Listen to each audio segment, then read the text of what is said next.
को प्यारे बच्चों, आज हम पढ़ेंगे साइंस का एक नेक्स्ट लेसन जिसका नाम है मेटल्स एंड नॉन मेटल्स। इस चैप्टर में हमें पढ़ना है मेटल्स और नॉन मेटल्स के बारे में, इनकी फ़िज़िकल प्रॉपर्टीज़ के बारे में, इनकी केमिकल प्रॉपर्टीज़ के बारे में। इससे पहले कि हम लेसन स्टार्ट करें, हमें पता होना चाहिए कि नेचुरल सब्सटेंसेस क्या होती हैं। जनरली हम कहते हैं नेचुरल सब्सटेंसेस और those substances which are found in nature and have not been made by man और ह्यूमन्स। वो चीज़ें जो कुदरती तौर हमारे पास पाई जाती हैं और जिसको इंसान ने नहीं बनाया होगा, उन्हें हम कहते हैं नेचुरल सब्सटेंसेस। और हमारे पास कुछ चीज़ें होती हैं जो इंसान ने बनाई होती हैं, जो मैन मेड होती हैं, इनको हम कहते हैं आर्टिफिशियल सब्सटेंसेस, या कहते हैं इनको सिंथेटिक सब्सटेंसेस। तो ब्रॉडली अगर देखा जाए, हमें दो किस्म की चीज़ें होती हैं। There are two types of substances, natural substances and man made और आर्टिफिशियल सब्सटेंसेस। हमारे पास जो नेचुरल सब्सटेंसेस हैं, इन्हीं के अंडर आता है हमें मेटल्स और नॉन मेटल्स। मतलब मेटल्स और नॉन मेटल्स जो हैं, ये नेचुरल सब्सटेंसेस हैं, ये मैन मेड सब्सटेंसेस नहीं हैं। अब आप देखिए प्यारे बच्चों कि हम अब basic introduction of metals and non metals में सबसे पहले हम ये जानेंगे कि मैटर क्या होता है, हम मैटर किसे कहते हैं। हमने प्रीवियस क्लास में भी देखा होगा कि anything that occupies space and has mass is called matter. हर वो चीज़ जो कुछ ना कोई जगह लेती है और जिसका कुछ मास होता है, उसे हम मैटर कहते हैं। अब मास क्या हुआ, हमें पता है mass means quantity of material contained by any object. किसी भी चीज़ में कितना हमारे पास मटेरियल है, मैटर है, उसे हम कहते हैं मास। जनरली हम क्या करते हैं, हम कंफ्यूज हो जाते हैं जब हम मास और वेट की बात करते हैं। मास अलग है, वेट अलग है। वेट क्या होता है? वेट जनरली होता है the force with which any object gets attracted toward the centre of earth. The force by which earth attracts anything towards itself is called its weight. तो वेट एक किस्म का फोर्स है। ये वो फोर्स है जिसके ज़रिए कोई भी ऑब्जेक्ट को ज़मीन अपनी ओर करती है अट्रैक्ट। लेकिन जो मास होता है, मास की बात अगर की जाए, ये होता है मटेरियल या matter contained by any object. तो ये एक फ़र्क है। वेट एक किस्म का फोर्स है और मास क्या है? Quantity of matter. और सेकंड क्या होता है कि जो मास होता है, it is a constant, it remain same. ये कभी बदलता नहीं है, ये सेम रहता है। चाहे आप यूनिवर्स में कहीं भी जाओ, मास हमारा सेम रहेगा। लेकिन जो वेट है, वेट वेरीज।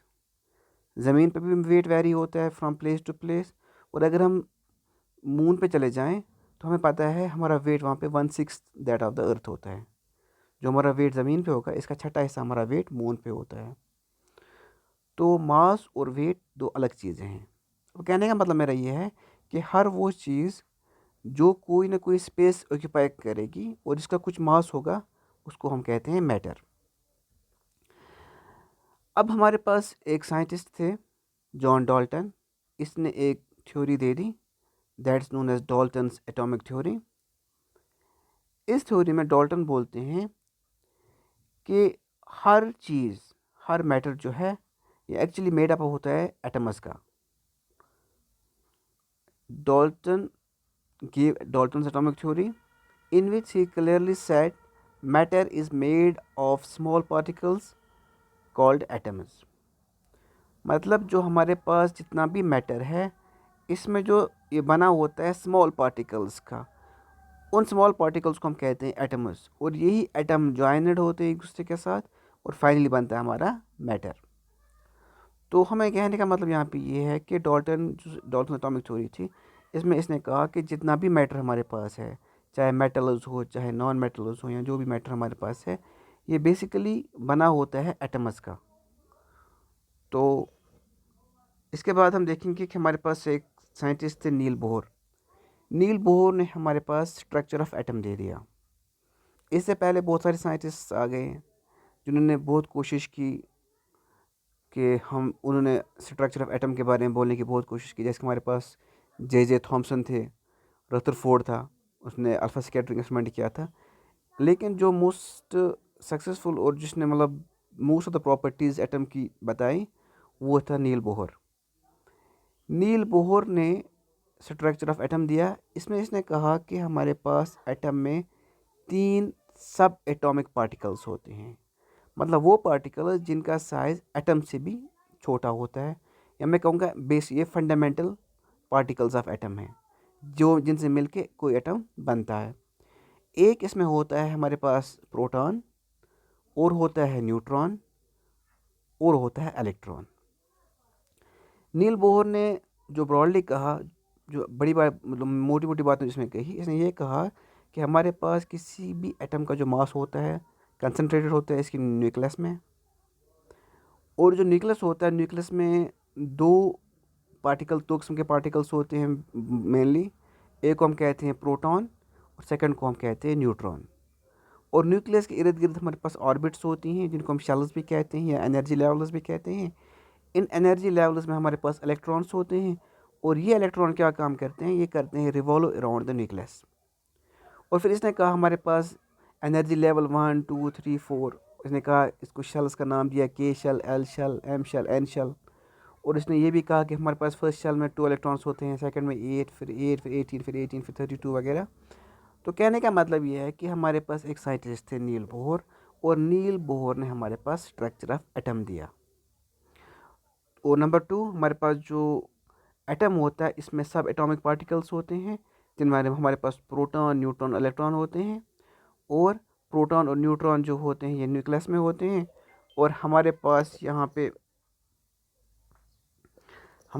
यहाँ पे जो एटम होता है इसके न्यूक्लियस के आसपास इसमें होते हैं ऑर्बिटस, और इन ऑर्बिट्स में होते हैं इलेक्ट्रॉन्स, और यही इलेक्ट्रॉन करते हैं रिवॉल्व अराउंड द न्यूक्लियस। इसके बाद प्यारे बच्चों, हमारे पास जो मेटल्स और नॉन मेटल्स होते हैं, इनमें हमारे पास शेल्स, जो मैंने अभी कहा शेल्स होती हैं। इनमें किसी भी एटम में जो आउटर मोस्ट शेल होती है उसे हम कहते हैं valence electrons, valence shell. The outermost shell of an atom is known as valence shell. और जो इलेक्ट्रॉन्स प्रेजेंट होंगे किसी भी एटम की आउटर मोस्ट शेल में, उन्हें हम कहते हैं वैलेंस इलेक्ट्रॉन्स। अगर हम मेटल्स और नॉन मेटल्स की बात करें, हमारे पास जो मेटल्स होते हैं इनमें हमारे पास जो वैलेंस शेल होते हैं, जो आउटर मोस्ट शेल में जो इलेक्ट्रॉन्स होते हैं वो मोस्टली क्या होते हैं, 1 2 और 3 होते हैं। यहाँ 1 इलेक्ट्रॉन होगा, या 2 इलेक्ट्रॉन्स होंगे, या 3 इलेक्ट्रॉन्स होंगे। नॉन मेटल्स की बात की जाए तो इनके वैलेंस शेल में 4 5 और 7 वैलेंस इलेक्ट्रॉन्स होते हैं, 4 5 या 7 इलेक्ट्रॉन्स। नंबर 1। नंबर 2, हमारे पास जितने भी हमारे पास मेटल्स होते हैं ये अपना इलेक्ट्रॉन जो होता है, आउटर मोस्ट इलेक्ट्रॉन जो होते हैं, जो वैलेंस इलेक्ट्रॉन में होते हैं, ये मोस्ट इलेक्ट्रॉन करते हैं लॉस। और हमारे पास जो नॉन मेटल्स होते हैं, नॉन मेटल्स इलेक्ट्रॉन करते हैं गेन। याद रखना, हमारे पास जो मेटल्स होते हैं, मेटल्स हमारे पास इनमें आउटर मोस्ट शेल में जो इलेक्ट्रॉन्स होते हैं वो 1 2 और 3 होते हैं। और मेटल्स इलेक्ट्रॉन्स को मोस्टली क्या करते हैं, ये करते हैं लॉस, ये गेन नहीं करते हैं। नॉन मेटल्स में होता है आउटर मोस्ट शेल में 4 5 और 7 इलेक्ट्रॉन्स, और ये इलेक्ट्रॉन्स को क्या करते हैं, इलेक्ट्रॉन्स को करते हैं गेन। मतलब जब हमारे पास मेटल्स इलेक्ट्रॉन को लॉस करेंगे तो इनमें ये क्या बन जाते हैं, ये इलेक्ट्रो पॉजिटिव बन जाते हैं। तो हम कह सकते हैं they have positive valencies. Metals की पॉजिटिव वैलेंसीज होती है, मतलब जब मेटल्स इलेक्ट्रॉन लॉस करते हैं तो इन पे चार्ज आती है, लेकिन कौन सी चार्ज आ जाती है, पॉजिटिव चार्ज आ जाती है।